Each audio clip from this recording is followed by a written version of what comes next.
Do you know, in the history of philosophy, there are really three theories of nature. Well, for many people, nature means the birds, the bees, and the flowers. It means everything that is not artificial.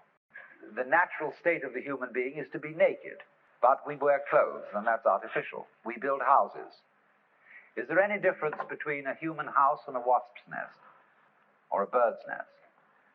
Well, now, there are, as I said, in the history of mankind, three theories of nature. The first theory is the Western theory, which is that nature is a machine, or an artifact.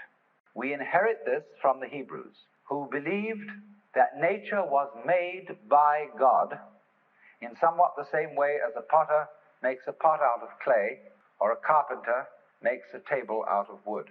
It is not insignificant that Jesus is the son of the carpenter. But it so happened that in the 18th century, Western thought began to change. They became increasingly doubtful as to whether there was a maker, whether there was a God.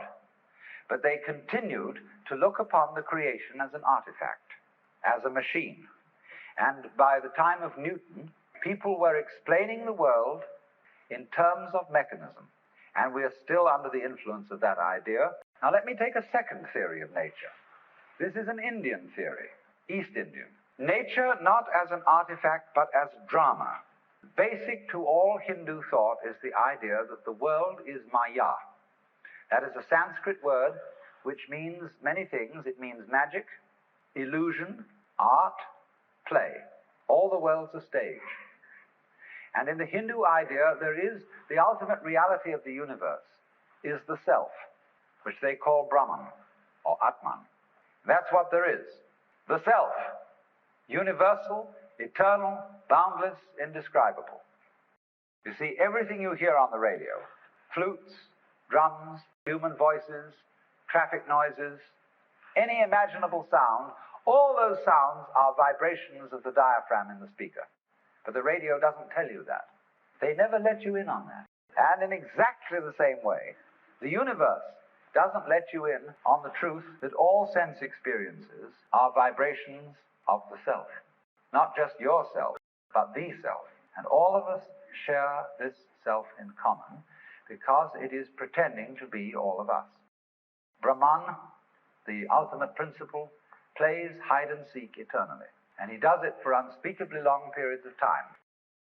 Now there's a third theory of nature, which is Chinese. And this is very interesting. The Chinese word for nature they call zhiran. And this expression means of itself so. What happens of itself. Or we might say spontaneity. It almost means automatic, because automatic is what is self-moving. Only we associate the word automatic with machinery. Your hair grows by itself. You don't have to think how to grow it. Your heart beats by itself. You don't have to make up your mind how to beat it. That's what they mean by nature. The poem says, sitting quietly, doing nothing, spring comes and grass grows of itself. So their principle of nature is called a Tao.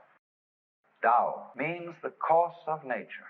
And Lao Tzu, who was a philosopher who lived a little later than 400 BC, wrote a book about the Tao. And he said, the Tao which can be spoken is not the eternal Tao. You can't describe it. He said the principle of the Tao is spontaneity. He said the great Tao flows everywhere, both to the left and to the right. It loves and nourishes all things, but does not lord it over them. It accomplishes merits and lays no claim to them. So there is a very great difference between the Chinese idea of Tao as the informing principle of nature and the Judeo-Christian idea of God as nature's Lord and Master. Because the Tao does not act as a boss. In the Chinese philosophy of nature, nature has no boss. There is no principle that forces things to behave the way they do. It is a completely democratic theory of nature.